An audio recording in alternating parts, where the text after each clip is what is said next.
Robert, hey, congratulations on your new film, Trapped In. Thank you, man. I remember you. I've interviewed with you before. You have, I think it was a while back. It was for another sci-fi film, Last 3 Days. Last 3 days. That's right. How have you been?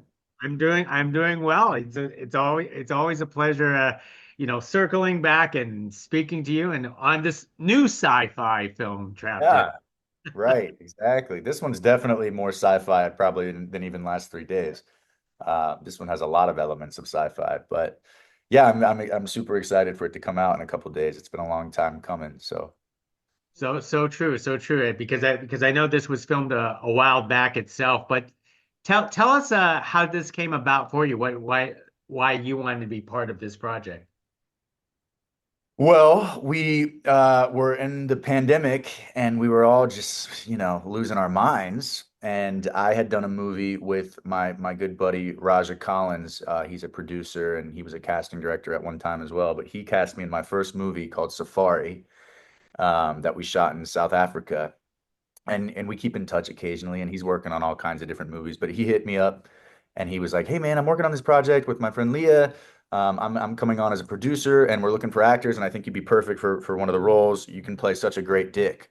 And I was like, "Well, I don't know if that's a compliment or, but I'll take it.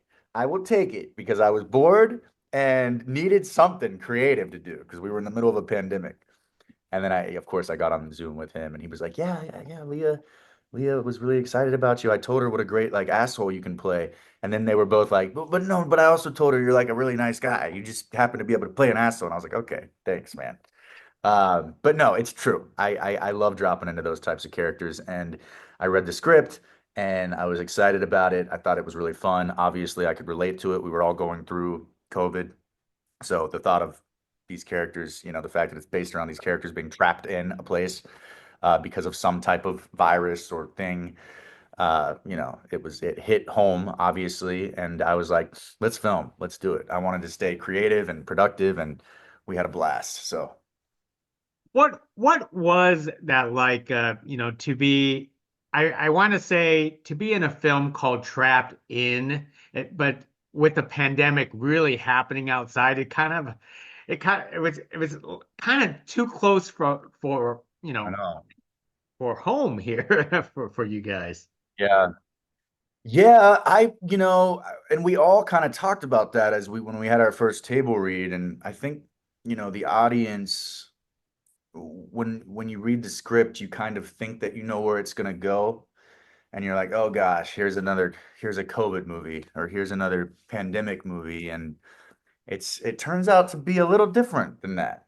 So I think this is a movie that kind of takes you on a wild ride. You can't really guess the outcome. There's a lot of different elements involved, not just a virus or being trapped in a place. There's an AI element, there's a sci-fi element, there's a possible alien takeover element, there's all kinds of stuff. I don't even know how to classify it really. I guess it is technically a sci-fi movie, but I've been describing it as kind of a thriller, horror, sci-fi. Yeah, I don't know. It's somewhere in there. But I think it's really interesting. I think it's cool. But yeah, it does, we definitely all thought about that. We certainly weren't interested in just doing like a COVID movie. We all had enough of COVID, 2 years of it, longer actually. I think it's still kind of somewhat around, right? So yeah, we weren't interested in doing that. But I think this one definitely branches off into some other areas that keep it interesting. Now, with because of the circumstances of film like this and in a small cast, does that create a different type of bond with your castmates? Yeah, I mean it was definitely an ensemble cast, and especially the lead characters, we're stuck together. We filmed all basically at one location. We all slept at the same Airbnb together, or we slept on site. So we definitely got really close, and it was at a time when there wasn't a ton of human connection. So we were excited to be meeting new friends and be working and be around people that were trying to stay creative. So yeah, I would say we definitely bonded. I mean, I typically tend to bond with people that I'm working with. Um, I'm a pretty friendly guy. Not an But asshole. I'm not an asshole. I can be, but I try not to be. But no, this one had it was special, I think, because we were in the middle of something so terrible. The world was falling apart, and we were like, all right, well, let's create some art, and that's what we got to do, and it was really fun. I mean, of course, it also helps the fact that you guys are in a nice house, where Leah's house in, Malibu. Malibu is That, a pretty good place to get stuck at, honestly. yeah, that didn't hurt. If you got to be stuck somewhere, it wasn't the worst place to be stuck. Now, in how do you handle some of the fit? I don't want to say physicality because in a sense you're playing a cyclist and there wasn't like major stunts that because being part of an indie film like this, but you know what I mean when you're Yeah. playing a character like this. Right, right.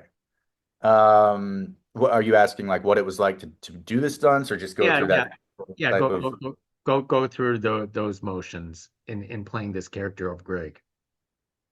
Right. I mean, I love part of the reason I love being an actor is because you get thrown into these situations where you kind of get to, I didn't ever have to really decide what I wanted to do. Like I get to kind of play whatever role I'm playing. I get to learn how to be a cop, or I get to learn how to be a cyclist, or I get to learn how to be a director, or I get to learn how to be a doctor. Like that's what's so fun to me about acting is taking on different roles and then learning whatever skill sets that character embodies. So Greg happens to be a cyclist. I love doing physical stuff. I'm a pretty physical guy, and you've seen obviously last 3 days I had my own stunts in that movie. I got run over by a car, and I had gun stuff and fight scenes, and so I'm all about it. If anything, they have to hold me back because they're like, "No, Rob, that's we want to make sure we're safe. We need a stunt guy to do that." I'm like, "Ah, man, come on."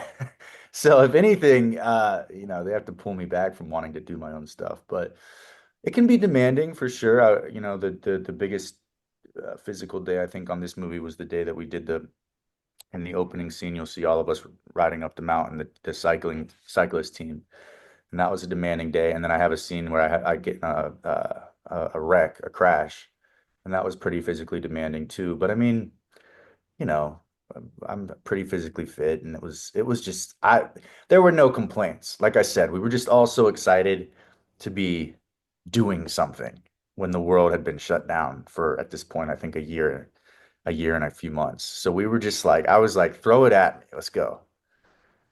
So true, so true. So Robert, what's up next with you? More sci-fi, possibly horror, Yeah, I've got sci-fi a I've and got horror. sci-fi and horror. Yeah. I've got a movie coming out called The Fostered. That should be out in the start of the new year. It's a horror movie. I play one of the leads in that. So I'm excited about that. I'm working on a movie right now that's going to be in all the different airlines on the flights, and it's called Are We Dating the Same Guy? It's a rom-com, so that's been pretty fun working on that. I just had the movie Uglies came out on Netflix. That was really cool. Unfortunately, my main two scenes got cut from the movie. So that was a bit of a bummer. I'm still in it, but it's a way shorter scene than it was supposed to be. But that was great. Joey King is in that. It's based off a book series directed by McG. So definitely check that out. The movie is still good. I still support it. Just bummed that my main dialogue scenes got cut. But that happens. That happens all the time. So yeah, a lot of cool stuff on the horizon. I'm excited. I'm excited for the new year. I think this year is kind of winding down. We're getting near the holidays, so we'll see what 2025 holds. Well, that we're back to our regular schedule of work and everything else in our careers. But Robert, it's always a pleasure speak with you, and certain we're going to circle back again in some form or another. I hope so. I hope so. Good to talk to you, man. I hope you're doing well, and yeah, have good luck in 2025. Hopefully, we'll chat again. Let's do that. Thank you very much, Robert. All right, Appreciate see it. ya.